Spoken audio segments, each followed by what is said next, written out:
Assalamualaikum warahmatullahi wabarakatuh.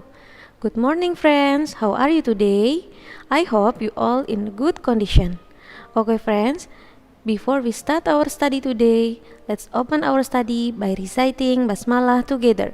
Bismillahirrahmanirrahim.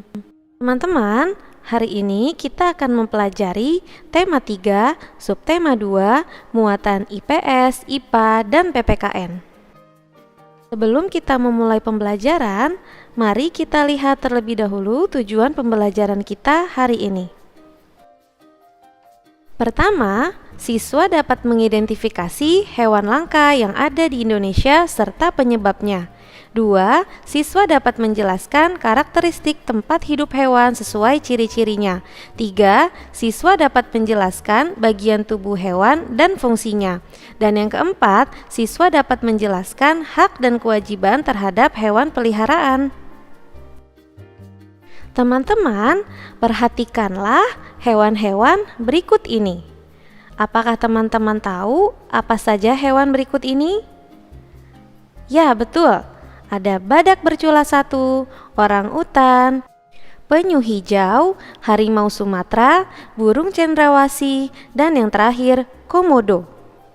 Hewan-hewan tersebut merupakan hewan langka yang ada di Indonesia. Mengapa disebut hewan langka?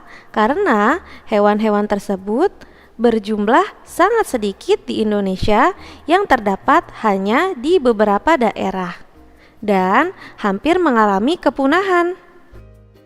Teman-teman, hewan langka harus dilindungi karena terancam kepunahan. Salah satunya yaitu karena adanya perburuan liar. Hewan yang diburu biasanya digunakan untuk dikoleksi ataupun untuk dijual. Apakah teman-teman tahu bagaimana cara melestarikan hewan langka? Mari kita pelajari bersama-sama. Berikut ini adalah cara melestarikan hewan langka. Yang pertama, melakukan penangkaran hewan langka. Penangkaran adalah upaya perbanyakan melalui pengembangbiakan serta pembesaran tumbuhan dan satwa liar dengan tetap mempertahankan kemurnian jenisnya.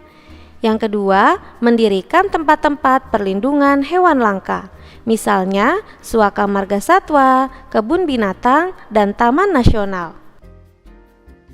Suaka Marga Satwa adalah suatu kawasan yang melindungi hewan-hewan langka yang hidup di dalamnya. Contohnya, Suaka Marga Satwa Gunung Leser yang melindungi kera, badak Sumatera, dan gajah, serta Suaka Marga Satwa Ujung Kulon yang melindungi badak Jawa serta rusa. Kedua, kebun binatang. Kebun binatang adalah suatu kawasan untuk melestarikan satwa-satwa langka dari berbagai daerah.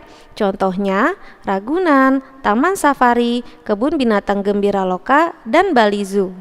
Yang ketiga, Taman Nasional. Taman Nasional adalah kawasan pelestarian alam yang mempunyai ekosistem asli yang digunakan untuk keperluan ilmu pengetahuan. Contohnya, Taman Nasional Bukit Barisan Selatan Lampung yang melindungi gajah Sumatera, badak Sumatera, dan harimau Sumatera. Teman-teman, Indonesia memiliki jenis hewan yang beragam. Ada yang termasuk hewan mamalia, burung, reptilia, amfibi, ikan, ataupun serangga. Setiap jenis hewan memiliki bagian tubuh yang berbeda. Akan tetapi, ada juga beberapa hewan yang memiliki ciri-ciri yang hampir sama. Berikut ini adalah bagian-bagian tubuh dari katak dan fungsinya. Yang pertama yaitu mata. Mata dilapisi selaput untuk menjaga agar tetap berair. Yang kedua, kulit berlendir. Kulit berlendir untuk bernafas, menjaga kelembaban, dan pelumas ketika bergerak. Yang ketiga yaitu kaki panjang dan kuat untuk melompat. Dan yang keempat, selaput renang. Selaput renang berguna untuk membantu berenang.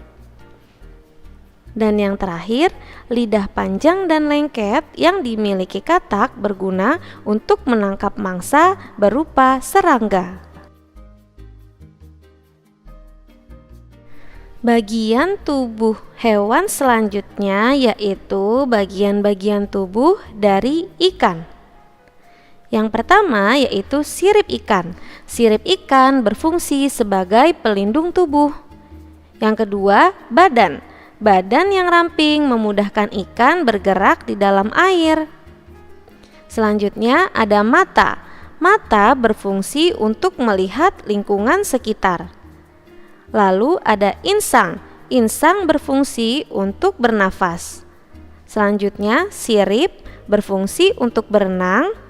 Dan yang terakhir ekor berfungsi untuk membantu pergerakan di dalam air. Teman-teman, hewan diciptakan dengan bentuk dan karakteristik yang berbeda-beda. Begitu pula dengan tempat hidupnya. Ada yang hidup di air, di darat, dan dapat hidup di air dan darat. Selain itu, hewan juga memiliki ciri-ciri khusus yang membedakannya dengan hewan lain. Ciri-ciri khusus tersebut dapat berupa kemampuan hewan beradaptasi dan melindungi diri. Berikut ini adalah beberapa contoh ciri-ciri khusus dari hewan. Yang pertama yaitu kelelawar. Kelelawar memiliki kemampuan ekolokasi untuk mencari makanan pada malam hari. Kelelawar memancarkan bunyi berfrekuensi tinggi. Bunyi tersebut dipantulkan kembali oleh benda-benda sekitarnya. Kelelawar juga dapat memperkirakan jarak rintangan atau tempat makanan dengan mendengar pantulan bunyi tersebut. Hewan berikutnya yaitu ikan paus. Ikan paus memiliki lubang udara khusus di bagian atas kepalanya. Fungsi lubang tersebut adalah sebagai alat pernapasan bersama dengan paru-paru. Lubang udara pada paus akan membuka saat ia muncul di permukaan air laut untuk bernafas dan akan menutup saat paus kembali menyelam ke dalam lautan. Paus biasanya terlihat menyemburkan air saat muncul di permukaan laut. Hal tersebut adalah bagian dari proses pembuangan air yang tersisa di paru-paru paus saat menyelam. Karena disemburkan dengan tekanan luar biasa, maka air tersebut bergerak keluar dengan kecepatan tinggi. Hewan selanjutnya yaitu beruang kutub. Beruang kutub memiliki lapisan lemak yang sangat tebal untuk melindungi diri dari udara yang dingin. Adapun ketebalan lemak beruang kutub kurang lebih 10 cm, sehingga cukup untuk menahan panas tubuh, serta dilengkapi dengan bulu yang tebal dan panjang sehingga tidak kedinginan ketika berenang. Bulu beruang kutub tidak akan basah ketika berenang karena kulit mereka memiliki kelenjar minyak yang membantu tubuhnya tetap kering. Hewan yang memiliki ciri khusus selanjutnya yaitu bunglon. Bunglon dapat merubah warna dirinya sesuai dengan tempat dia berdiam, yang disebut dengan mimikri. Kemampuan ini berfungsi untuk melindungi diri dari musuh. Bunglon juga memiliki ekor yang panjang yang dapat menggulung dan terbuka yang berfungsi untuk bergelantungan di pohon. Teman-teman, ada banyak hewan dan tumbuhan yang dapat kita pelihara. Tanaman yang biasa dipelihara adalah tanaman hias atau tanaman obat seperti bunga mawar atau jahe. Hewan yang biasa dipelihara adalah hewan jinak seperti kucing. Kita sebagai manusia juga punya hak dan kewajiban terhadap hewan. Kita berhak memanfaatkan hewan baik diambil telur, daging, susu, bahkan tenaganya. Namun, kita juga berkewajiban untuk merawat hewan. Inilah yang disebut hak dan kewajiban. Berikut ini adalah beberapa hak kita terhadap hewan. Yang pertama, mendapatkan bahan pangan seperti telur, susu, dan daging. Ayam dapat kita manfaatkan telur dan dagingnya. Sapi dapat kita manfaatkan susunya dan banyak hewan lainnya. Yang kedua, mendapatkan bahan sandang seperti sutra dari ulat sutra dan benang wol dari bulu domba. Yang ketiga, memanfaatkan sebagai kerajinan seperti kulit kerbau yang dapat dijadikan kerajinan wayang kulit. Dan yang keempat, memanfaatkan tenaga hewan seperti kerbau untuk membajak sawah dan kuda untuk menarik delman. Teman-teman, sebelum kita mendapatkan hak, maka ada beberapa kewajiban yang harus kita lakukan terhadap hewan. Pertama, memberikan makan dan minum kepada hewan peliharaan. Kedua, memberikan tempat tinggal yang layak untuk hewan peliharaan. Yang ketiga, mengobati hewan peliharaan yang sakit. Yang keempat, menjaga kebersihan hewan peliharaan. Dan yang kelima, menjaga kebersihan kandang hewan peliharaan.